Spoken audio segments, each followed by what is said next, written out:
안녕하세요. 신도윤입니다. 2강을 이어서 시작하겠습니다.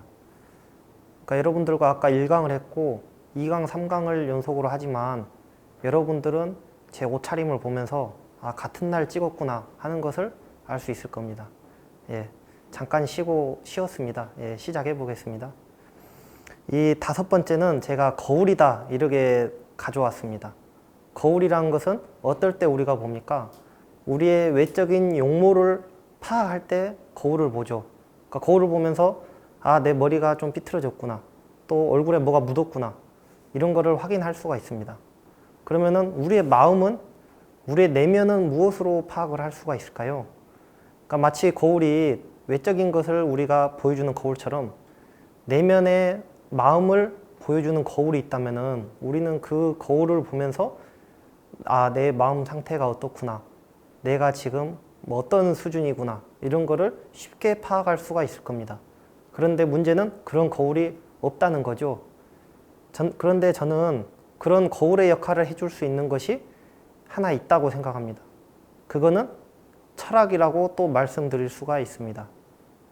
이 철학이라는 것은 여러분들이 글을 읽을 때 철학 말고도 얼마든지 글은 많습니다. 학문은 넓죠. 그런데 물리학이라든가 그러한 자연과학, 과학, 그리고 수학, 여러분들 배우는 영어, 여러 가지 학문들이 많지만 그 글들을 읽을 때는 우리의 삶을 거기에 바로 대입하기는 쉽지가 않습니다. 그러니까 여러분들이 혹시 여러분들 중에 물리학 책을 읽으면서 교과서 중에 물리학을 배우죠. 생명과학이나 화학이나 이런 걸 읽으면 이 주기율표를 보면서 내가 잘 살고 있나? 이런 생각이 드시는 분들이 있습니까? 그렇지 않습니다. 그거는 우리의 물론 필요한 것들이지만 직접적인 삶과 연결되진 않죠. 그렇지만 이 철학이라는 것은 우리가 바로 우리의 삶에 관해서 다루는 것이기 때문에 이 철학책을 읽으면서 삶은 우리가 하루를 살면서 3번 되돌아봐야 된다. 이런 글이 있다고 해봅시다. 그럼 글을 읽으면서 나는 하루에 3번 나를 돌아보고 있는가? 이렇게 자연스럽게 스스로에게 질문을 던지게 됩니다. 그러니까 그래서 저는 철학을 거울의 역할을 할 수 있다고 생각합니다. 내면의 거울의 역할을 할 수가 있다 생각합니다. 이러한 것을 자기 객관화라고 저는 이제 써봤습니다. 그러니까 자기 객관화. 그러니까 객관식이 있고 주관식이 있죠. 여러분들 시험 중에. 주관식이란 것은 여러분들의 주관, 여러분들 마음대로, 물론 학교 현장에서는 답이 정해져 있긴 합니다. 그거는 정확한 주관식이라고 하기는 어렵습니다.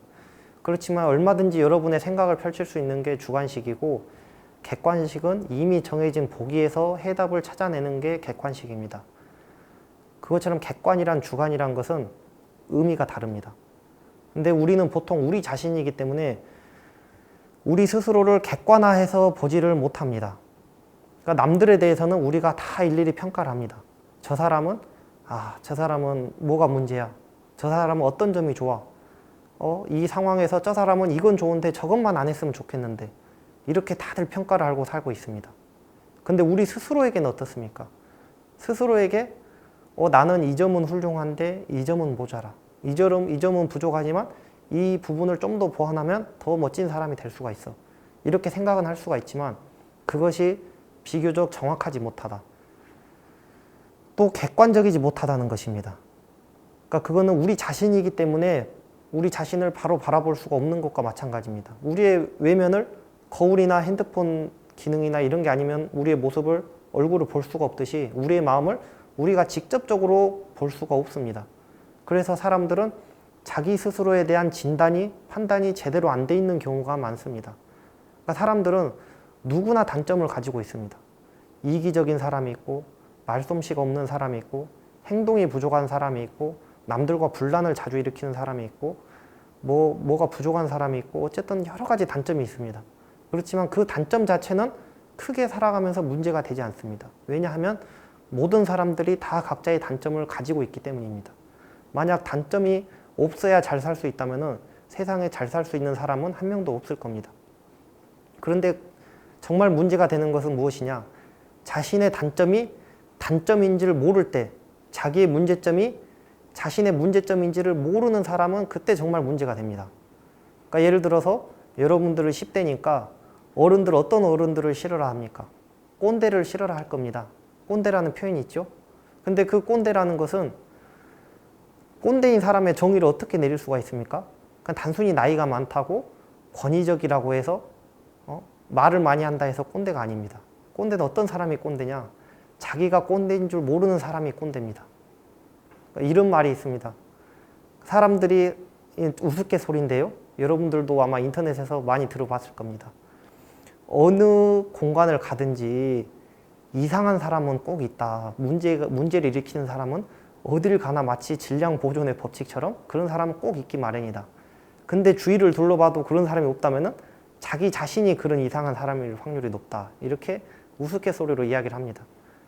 꼰대는 자기가 꼰대인 줄 모르는 사람입니다. 그럴 때 상대방을 더 피곤하게 하는 겁니다.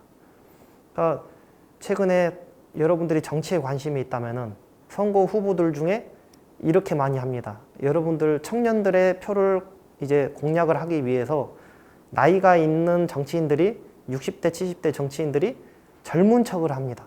청년인 척을 하는데 그러면은 그 사람들은 내가 청년인 척을 좀 했으니까 청년들이 하는 옷도 좀 세련되게 입고 뭐 힙합 바지 입고 힙합 모자 썼으니까 좀 청년표가 오겠거니 하고 이렇게 생각을 하지만 전혀 그렇지 않다는 것을 우리들은 알고 있습니다. 그러니까 어설프게 자기가 난 충분히 젊어 보일 수 있어 이렇게 하는 것보다는 내가 비록 나이가 많은 어른이지만 어른다운 모습을 보여주겠다. 어른으로서 모범을 보이고 여러분들의 청년들의 이야기를 청소년들의 이야기를 경청하겠다. 이런 어른이면 충분합니다. 어른이 굳이 청소년인 척 할 필요가 없잖아요.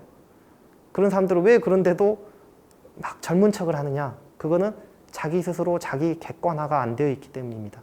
자기가 아무리 젊은 척을 하더라도 젊은 사람들은 그 사람을 자기 또래로 여기지 않습니다. 근데 자기 객관화가 안 되어 있기 때문에 그러한 문제점이 발생하는 겁니다. 그런데 이 자기 객관화에 왜 철학이 도움이 될 수 있느냐? 그렇게 한다면은 앞에서 말씀드렸다시피 그 글들을 읽으면서 계속 자기를 거기에 반추를 합니다. 그거를 자기 삶을 그 글에 계속 비추어 보게 됩니다. 철학자들의 글은 그냥 쓰는 글이 아니라 이 사실을 있는 그대로의 사실을 나열하는 게 아니라 어떻게 살아야 한다. 어떤 게 바람직한 삶이다. 어떤 것이 행복이고 행복하기 위해서는 어떻게 살아야 된다. 이런 글들이 나와 있습니다. 그 글을 읽다 보면은 행복에 관한 글을 읽으면서 행복이란 이런 것이구나. 나는 지금 행복하고 있는가? 행복한 삶을 살려고 노력하고 있는가? 이거를 계속 비추어 보게 되고 또 그런 과정에서 자기 스스로를 객관적으로 볼 수가 있다는 것입니다. 다음으로 철학이 우리에게 줄 수 있는 것은 제가 신발이라고 표현을 했습니다. 신발이 없다면 밖에 나가질 못합니다. 이런 비유가 있습니다. 인생이 가시밭길이라면은 보통 가시밭길이라고 그렇게 비유를 많이 합니다. 세상이 그만큼 험난하다는 뜻입니다. 근데 세상이 다 가시밭길이라면 어떻게 해야 될까요? 그 가시들을 일일이 다 뽑으면서 그렇게 가야 될까요? 물론 그것도 방법이 될 수 있지만 이런 생각이 들 수 있습니다.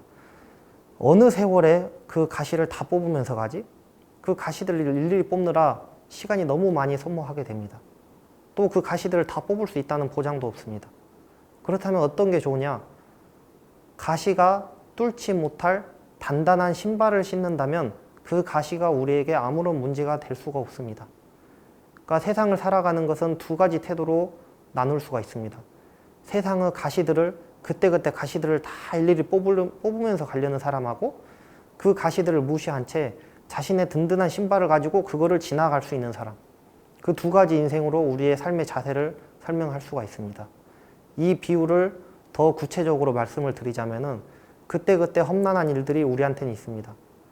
내가 이 성적만 좀만 더 오른다면 내가 정말 행복할 것 같은데 내가 다른 과목은 성적이 잘 나오는데 수학만 성적이 안 나온다.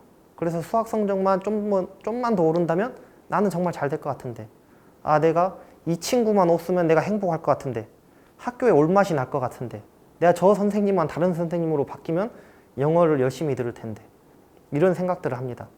그런데 과연 그것이 해결된다고 해서 우리 삶이 윤택해집니까? 그렇지 않다는 것을 여러분은 10여 년의 경험을 통해서 알고 있습니다. 수학 선생님이 마음에 안 들었는데 수학 선생님이 바뀌었다. 그러면은 그동안 별로 눈에 띄지 않았던 국어 선생님이 마음에 안 들기 시작합니다. 또 이 친구가 내 이 친구 마음에 안 들어 하고 전학을 가버렸다. 그러면은 거기에는 또 마음에 안 드는 친구가 여러분을 기다리고 있습니다. 그러니까 여러분들이 아마 이런 이야기를 학교에서 많이 듣고 부모님께도 많이 들을 겁니다. 너가 지금 놀려고 하지만은 열심히 공부해서 좋은 대학 가라. 좋은 대학 가면은 그때 가서 다 할 수 있어. 그렇지 않습니다. 좋은 대학을 가면은 또 거기서도 취업을 해야 되고 또 거기서의 인간관계가 있고 또 알바도 해야 되고 또 힘듭니다. 그러면 또 이렇게 이야기할 수 있습니다. 너가 대학교에서 조금만 남들이 놀 때 좀만 더 공부를 해봐. 그래서 자격증도 따고 취업 공부를 열심히 해서 좋은 데 회사에 취업해봐. 그러면 그때 가서 해. 하면 마찬가지로 좋은 회사에 들어가도 여러분들을 괴롭힐 직장 상사와 여러분들을 힘들게 한 업무와 이런 것들이 다 기다리고 있을 겁니다. 그러니까 그때그때의 나의 문제점, 그러니까 나한테 해를 끼치는 요인들, 그것들을 제거해 나가는 식으로는 물론 그것도 필요하지만 그것만 해서는 평생 행복할 수 없습니다. 그것보다는 지금 이 자리에서 가시가 있더라도 내가 행복할 수 있다면, 가시에 찔리지 않을 수 있다면, 그런 신발이 있다면 이 자리에서도 행복할 수 있습니다. 근데 행복하기 위해서는 어떻게 해야 되느냐? 그게 바로 필요한 것이 자존감입니다. 자신감과 자존감은 분명 다른 것입니다. 자신감은 내가 뭔가 할 수 있다는 생각입니다. 나는 운동을 잘해. 그거는 운동에 대한 자신감이 있는 겁니다. 근데 자존감은 무엇이냐? 그러한 능력에 대한 자신과는 다른 감정입니다. 나는 운동은 못해. 그렇지만 나는 소중해. 나는 공부는 못해. 그렇지만 나는 내가 하고 싶은 게 따로 있어. 나는 지금으로도 충분히 행복하게 살 수 있어. 이러한 자기 삶 그 자체에 대해서 가지는 것이 자존감입니다. 그것이 자신감과 자존감의 차이라고 말할 수가 있습니다. 근데 이 자존감을 해치는 것이 있습니다. 무엇이냐고 하면은 여러분들 행복을 계속 이야기하고 있습니다. 근데 행복이라는 것은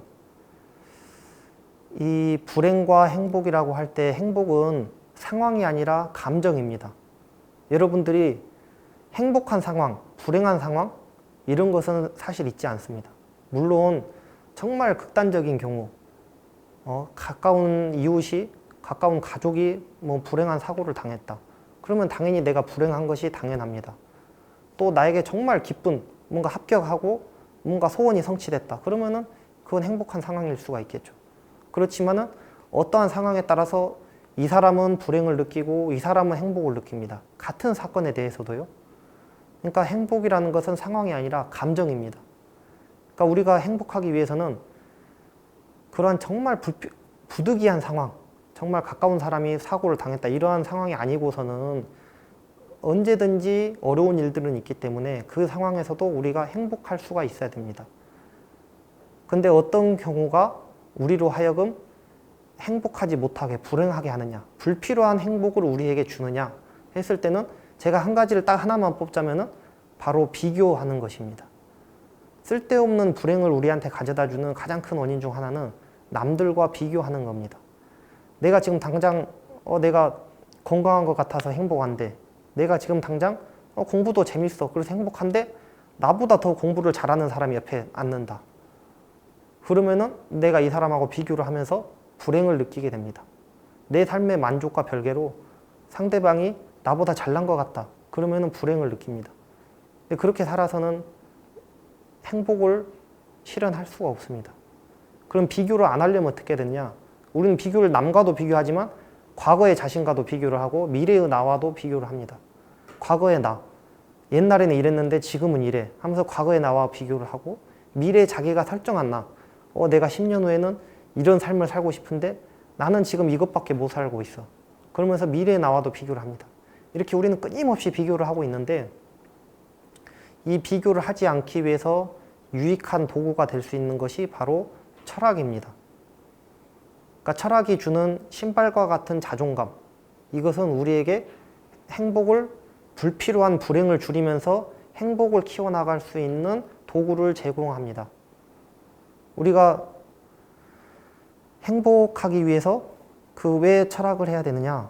그러니까 그러니까 철학의 가치관이라는 것은 남과 비교하라고 가르치는 철학은 없습니다.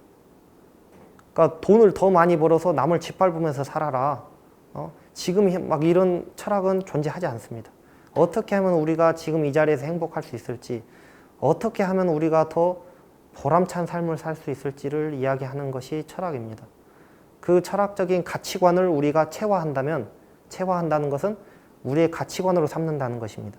그걸 단순히 주입식으로 우리가 가져가라는 게 아니라 그 철학을 공부하면서 나만의 가치관을 정립을 한다면 그것은 우리가 단순히 남이 돈이 많다고 쟤네 부모님이 더 돈이 많대. 그렇다고 해서 더 불행하도록 만들지 않습니다. 가치관을 바꾸는 것입니다. 가시를 뽑는 게 아니라 신발을 신는 겁니다. 그렇게 할 때 우리는 그러한 철학적인 가치관을 철학을 공부하면서 터득을 할 때 물론 남들이 부러울 수는 있죠. 저 사람이 돈이 많아서 나도 돈이 많았으면 좋겠다. 이런 생각은 가질 수 있지만 나는 돈이 없어서 불행해. 이렇게는 생각을 하지 않게 합니다. 남을 봤을 때 나보다 잘난 남을 봤을 때 부러울 수는 있지만 그걸 통해서 제가 스스로가 그런 불행을 느끼지는 않게 된다는 것입니다. 그게 바로 철학이 필요한 6번째 힘입니다. 이유입니다. 마지막입니다. 인문학은 지우개다. 이렇게 제가 가지고 왔습니다. 인문학은 치우다, 지우개다. 철학은 치우다, 지우개다. 이렇게 했을 때 여러분들이 글을 쓰죠. 뭔가 쓰고 여러분들이 이제는 연필보다는 샤프를 쓰고 또 펜을 사용하는 경우가 이제 많습니다만은 이제 샤프로 쓰고 나서 그거를 지우개로 지울 수가 있잖아요. 그것처럼 우리가 살아오면서 지우고 싶은 기억들, 지우고 싶은 상처가 있습니다. 그거를 인문학은 지울 수 있게 해준다. 그거를 치유라고 제가 정의를 해봤습니다. 물론 과거의 기억을 치유한다는 게 기억 자체를 제거할 수는 없습니다. 그렇게 하면 오히려 과거에 안 좋았던 기억이라고 해서 그거를 까먹게 만든다. 그거는 본질적인 해결책이 될 수도 없을 뿐더러 가능하지도 않습니다. 그 기억은 우리 머릿속에 남아있게 마련입니다. 그러나 그 기억에 대한 해석을 달리 할 수가 있는 겁니다. 여러분들이 엄청 고통스럽게 시험 준비를 했는데 시험 결과가 나빴다. 그러면은 그 공부 과정은 아주 고통스러운 기억으로 여러분에게 남아있을 겁니다. 그런데 반면에 여러분들이 엄청 고통스럽게 공부를 했지만 결과가 정말 좋았다. 그러면은 같은 고통스러운 공부 경험이지만 좋은 기억이 될 수가 있을 겁니다. 그러니까 이것은 해석의 차이입니다. 같은 기억을 갖고 있더라도 우리가 지금의 내가 해석을 달리할 수가 있는 것입니다.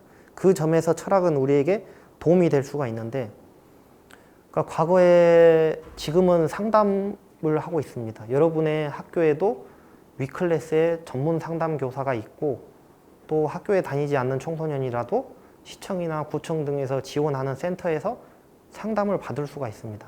그렇지만 옛날에는 심리학이나 상담학 이러한 학문이 따로 있지가 않았습니다. 그때는 철학자들이 그런 역할을 했습니다. 이제 철학자 중에 여러분들이 익히 알고 있는, 또 단순히 철학자라고만은 할 수가 없죠. 석가모니가 있습니다. 이제 부처님이라고 하죠. 그 석가모니의 한 사례를 들려드리겠습니다. 어떤 그 당시 고대 인도에 한 여성이 있었습니다. 그 여성은 젊은 여성이었는데 아이를 갖고 있는 여성인데 그 아이가 그 당시에 병으로 죽게 됐습니다. 갓난아기인데 병으로 죽었는데 너무 이 어머니가, 이 여성이 상처가 컸던 거예요. 자식이 죽어버렸으니까 그거를 받아들이지 못한 겁니다. 엄청난 상처가 되겠죠, 당연히. 그런데 그거를 장례를 치르지 않고 그 아이를 계속 등에 업고 다니는 겁니다. 그러니까 그 죽음을 받아들이지를 못하는 거죠.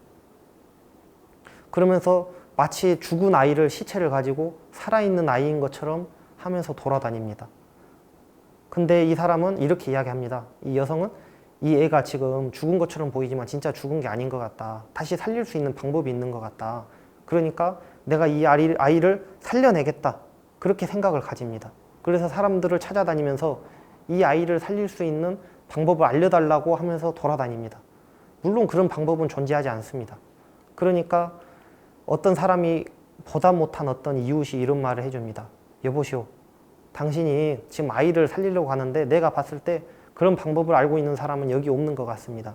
그런데 저 마을에 가면은, 저 언덕에 가면 석가모니라는 부처님이 계신데 그분한테 한번 이야기를 해 보십시오. 그분이라면 혹시 그러한 생각을 가지고 있을지도 모릅니다 라고 이야기를 하니까 이 어머니가 엄청 반가운 마음에 석가모니를 찾아갑니다. 석가모니한테 이 이야기를 했습니다. 제 아이를 살려주십시오. 그래서 석가모니가, 당연히 석가모니도 알고 있죠. 이 아이는 살릴 수 없다는 것을. 근데 석가모니는 이렇게 이야기합니다. 아, 내가 살릴 수 있는 방법을 알려주겠습니다. 알려드릴 테니까 다만 조건이 있습니다. 당신이 겨자씨를 갖고 와야 되는데 겨자씨를 10알만 갖고 오세요. 근데 그 겨자씨를 어디서 가져와야 되냐? 아무도 죽은 사람이 없는 집안에서 가지고 있는 겨자씨를 가지고 와야 됩니다. 이렇게 조건 단서를 단 겁니다. 그러니까 이 여성은 일단 아이를 살릴 수 있다는 생각에 당장 마을로 내려갑니다. 마을로 내려가서 집집마다 두드리면서 겨자씨 있습니까? 이렇게 물어봤죠. 그랬더니 그 사람이 당연히 겨자씨 있습니다. 집에 겨자씨가 있어요. 라고 대답을 했고, 근데 이 여성이 단서가 있었잖아요. 석가모니가 겨자씨는 어디서 가져와야 된다 했냐면 죽은 사람이 한 명도 없는 집에서 가져와야 된다고 했기 때문에 이 여성이 물어보는 거죠. 아, 그런데 이 집에 겨자씨가 있다는 건 알았는데 죽은 사람이 아무도 없습니까? 이렇게 물어보죠. 그랬더니 그 집주인이 이렇게 이야기합니다. 아, 우리 어머니가 3년 전에 돌아가셨는데요. 그러면 조건이 충족이 안 되죠. 그래서 이 여성은 다른 데로 갑니다. 다른 데로 가서 겨자씨 있냐 물어보고 죽은 사람이 없냐 물어보니까 그 집에서는 여전히 뭐 아들이 몇 년 전에 죽었습니다. 뭐 조카가 1년 전에 죽었습니다. 저희 할머니께서 몇 년 전에 돌아가셨습니다. 다 그렇죠. 죽은 사람이 없는 집이란 애초에 존재할 수가 없습니다. 그래서 여성은 그래도 이 지금 정신이 제정신이 아니기 때문에 그래도 뭔가 죽은 사람이 없는 집이 있지 않을까 하는 희망을 갖고서 밤새 돌아다닙니다. 그러면서 해질녘이 됐습니다. 하루가 다 저문 거죠. 그때서야 이 여성은 내 자식만 죽는 게 아니라 모든 사람은 죽는구나. 나만 내 소중한 사람을 잃은 게 아니라 모든 사람은 다 소중한 사람을 잃고 살아가는구나. 그것을 진심으로 마음으로 깨닫게 됩니다. 비로소 자기 자식의 죽음을 받아들이게 됩니다. 그렇게 해질녘이 돼서 석가모니에게 다시 돌아왔습니다. 그러니까 석가모니가 물었습니다. 내가 말한 겨자씨는 가지고 왔습니까? 그랬더니 이 여성이 대답합니다. 가져오지 못했습니다. 제가 찾아보니 산 사람보다 죽은 사람이 마을에는 더 많았습니다. 그 말은 살아있는 사람들만 있는 것처럼 보여도 그 사람들은 다 죽은 가족이 있고 죽은 친지가 있고 그만큼 사람들은 다 언젠가는 태어나면 죽더라. 언젠가는 다 이별을 하더라. 그거를 깨닫고 왔습니다. 이렇게 이야기를 합니다. 그제서야 석가모니는 비로소 하고 싶었던 이야기들을 합니다. 당신이 깨달은 것처럼 사람은 태어나면 언젠가 죽기 마련이고 만남이 있으면 헤어짐이 있기 마련입니다. 그렇다면 당신의 자식을 이렇게 집착하고 보내지 않는 것보다는 이 자식의 죽음을 받아들이고 자식을 곱게 장례를 치르고 자신의 이 어머니로서의 단순히 삶이 아니라 본인의 삶을 이제서야 한번 살아보십시오. 그거야말로 당신의 죽은 자식이 원하는 것일 겁니다. 오늘 깨달은 깨달음을 잊지 말고 살아가십시오. 이렇게 이야기를 해줍니다. 좋은 이야기죠. 근데 이 이야기를 만약 처음에 이 여성이 내 자식을 살려주십시오 하고 아기를 업고 왔을 때 그때 이야기를 했더라면 이 여성이 그대로 고지고대로 이야기를 들었을까요? 아마 아닐 겁니다. 이 사람도 실력이 없는 돌팔이구만 하고는 자기 자식을 살릴 수 있는 사람을 찾아 나섰을 겁니다. 근데 석가모니는 그렇게 하지 않고 살릴 수 있는 방법을 알려주겠다 하면서 그 여성으로 하여금 스스로 그러한 삶의 지혜를, 삶의 현실을, 진리를 터득할 수 있도록 도와준 것입니다. 그렇기 때문에 여성은 비로소 자기 자식의 죽음을 받아들일 수 있었던 것입니다. 이것처럼 철학은 사람으로 하여금 치유를 하게 합니다. 이 이야기에서 치유된 사람은 단순히 자식을 잃은 여성 이 한 사람뿐만이 아닙니다. 이 이야기는 2500년 전의 이야기입니다.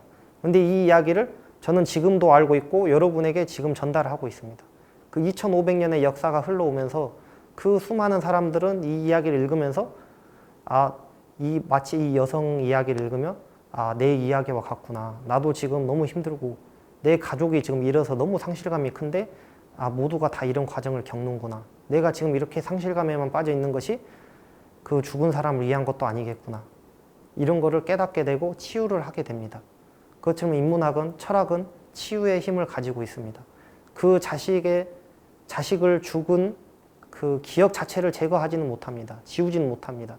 그렇지만 내가 그거에 대해서 새로운 생각, 그걸 집착하는 마음을 내려놓음으로써 그 기억을 단순히 나를 지금 괴롭히는 기억이 아니라 그런 기억을 갖고 있으면서도 오늘날 현실을 살아갈 수 있게 합니다. 그래서 인문학은 지우개다. 또 치유의 힘을 우리에게 줄 수 있다. 이렇게 저는 이야기를 하고 싶습니다. 이렇게 7가지를 살펴보았습니다. 그러니까 철학은 쓸모없는 것이 아닙니다. 치유를 이야기했고, 자존감을 이야기했고, 자기 객관화를 이야기했고, 실천력을 이야기했고, 표현력을 이야기했고, 논리력을 이야기했고, 통찰력을 이야기했습니다. 이 7가지는 여러분들도 알고 계실 겁니다. 정말 우리 삶에 필요한 것입니다. 이 7가지를 철학을 통해서 익힐 수 있다. 이거라면은 충분히 철학을 여러분들이 공부할 만한 이유가 되지 않을까 저는 그렇게 생각을 합니다. 그러면 철학을 어떻게 공부할 수 있을까? 이 이야기는 간단하게 한번 살펴보겠습니다. 철학이라는 것은 우선적으로 인문학의 한 분과입니다. 인문학이라는 것은 문학, 여러분들 국어 시간에 문학을 배우죠. 그리고 사학이라는 것은 여러분들이 한국사라든가 동아시아사라든가 세계사 이런 역사를 배웁니다. 이런 것과 함께 인문학이라고 불립니다. 근데 철학에 대한 몇 가지 오해가 있습니다. 그러니까 철학은 여러분들은 아마 그렇게 크게 알고 있지는 않겠지만 점집이 있습니다. 철학관이라고도 하는데 그 철학하고 이 철학하고는 제가 말하고자 하는 철학은 사주팔자와는 크게 관련은 없습니다. 그러니까 대학에서 배우는 철학은 그것과는 무관한 것입니다. 그리고 철학을 단순히 시험으로 평가할 수 있을까? 그렇게 했을 때 여러분들은 고등학생이라면 생활과 윤리나 윤리와 사상에서 일정 정도 철학을 배우고 있습니다. 근데 그것은 그러니까 여러분들이 어느 정도 지식을 갖고 있냐, 문제를 잘 풀 수 있느냐, 그것을 보는 것이지 이러한 철학에 대해서 여러분들이 어떠한 정말 대단한 역량이 있다, 이거를 평가하는 지표는 될 수가 없습니다. 또 철학은 정말 어려울까?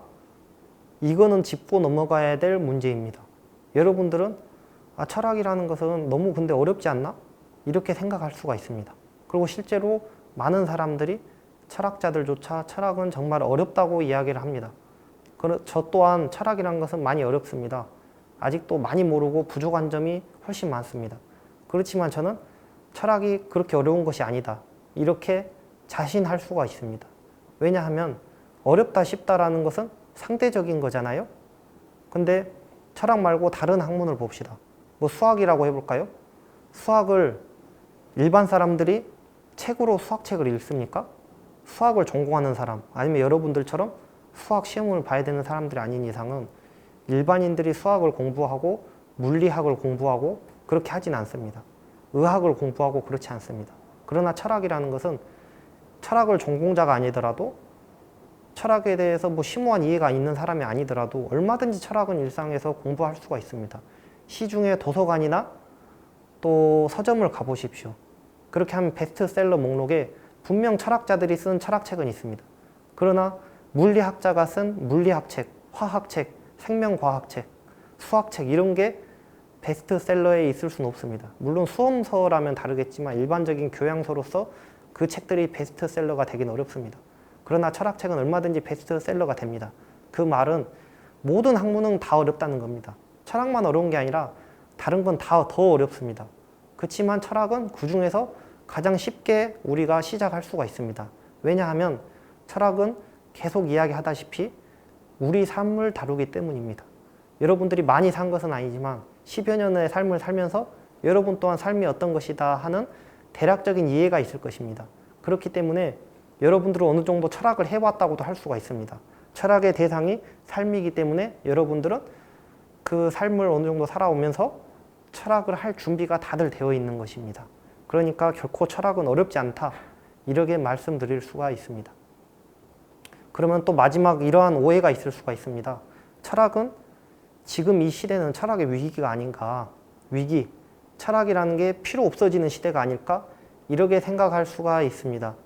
그러나 그것 또한 저는 아니라고 봅니다. 왜냐하면 이 점점 4차 산업혁명이 있고 또 AI, 인공지능이라든가 이런 과학이 중요시되고 있습니다. 기술 발전이 하루하루가 다르게 진행되어 가고 있습니다. 이 철학과는 무관한 일들처럼 보이죠. 그러나 그런 인공지능이나 이런 게 발전할수록 사람은 목마름이 있게 됩니다. 인간다움에 대해서 생각을 하게 됩니다. 이 기술은 발전하고 과학은 발전하지만 그거 자체가 우리에게 행복을 보장하지는 않습니다. 만약 기술이 행복을 보장한다면 우리는 조선시대 사람, 고려시대 사람, 신라시대 사람보다 훨씬 행복해야 되지만 마냥 그렇지만 않은 것 같습니다. 그 시대 사람들은 또 그 시대 사람들 나름대로 행복을 찾아갔습니다. 그러니까 지금 우리가 스마트폰이 당장 없어진다면 불행해지겠지만 조선시대 사람은 스마트폰이 없지만 스마트폰에 대한 상실감을 느낍니까? 그렇지 않습니다. 애초에 스마트폰을 모르기 때문이죠. 그러니까 과학과 기술이 행복을 그 자체로 담보하지는 않기 때문에 우리는 오히려 과학이 발전할수록 이 행복한 삶 이런 거에 대한 목마름이 계속 커져가게 마련입니다. AI, 기계가 사람의 일을 대체한다고 하지 않습니까? 사람의 일을 대체할수록 우리는 그렇다면 더 고귀한 가치관, 기계가 할 수 있는 일과 다른 우리 인간만의 일은 무엇이 있을까? 그거를 찾아 나서게 되게 되어 있습니다. 그러면 그때 꼭 필요한 것은 인문학, 철학이다. 그렇게 말씀드릴 수가 있겠습니다. 어느 시대에서나 철학에 대해서는 항상 위기라고 했습니다. 그러니까 세종실록, 세종대왕 때의 일이죠. 그때 이렇게 써져 있습니다. 세종실록에. 학술이 날로 낮아짐이 오늘날보다 심할 때는 없을 것이다. 여기서 학술은 철학을 주로 이야기합니다. 세종대왕이 이렇게 이야기했고요. 세종대왕 때 이런 말이 있었고요. 또 명종실록. 명종실록에서는 우리의 집회에 나오는 인물들, 퇴계이왕이라든가 율곡이 이런 분들이 태어나고 활발하게 활동하던 시기입니다. 그 시기에도 이렇게 돼 있습니다. 오늘날 폐습은 안 좋은 습관들은 선비들이 철학은 좋아하지 않고 헛된 이름만을 숭상하는 것이다. 이렇게 훌륭한 조선시대 최고의 철학자들이 나온 그 시대에도 철학은 위기라고 했습니다. 세종대왕처럼 그러한 철학자 왕이라고 할 수 있는 세종 때도 철학은 위기라고 했습니다. 늘 사람들은 불만족함을 가지고 있습니다. 그런 불만족이 있기 때문에 우리의 삶과 시대가 더 발전할 수 있는 거지만 그렇기 때문에 오히려 그런 불만족으로 인해서 우리의 사회를 잘 진단하지 못하게 하기도 합니다. 그러니까 철학은 늘 위기라는 말이 있지만 반면에 철학은 늘 위기가 아닙니다. 철학이 위기라는 말은 그만큼 철학이 필요하다는 반증이기도 합니다. 다음으로 이제 철학을 공부하는 10가지 방법이라고 가지고 왔는데 이거는 세 번째 강의에서 이어서 보도록 하겠습니다. 예, 이따 뵙겠습니다.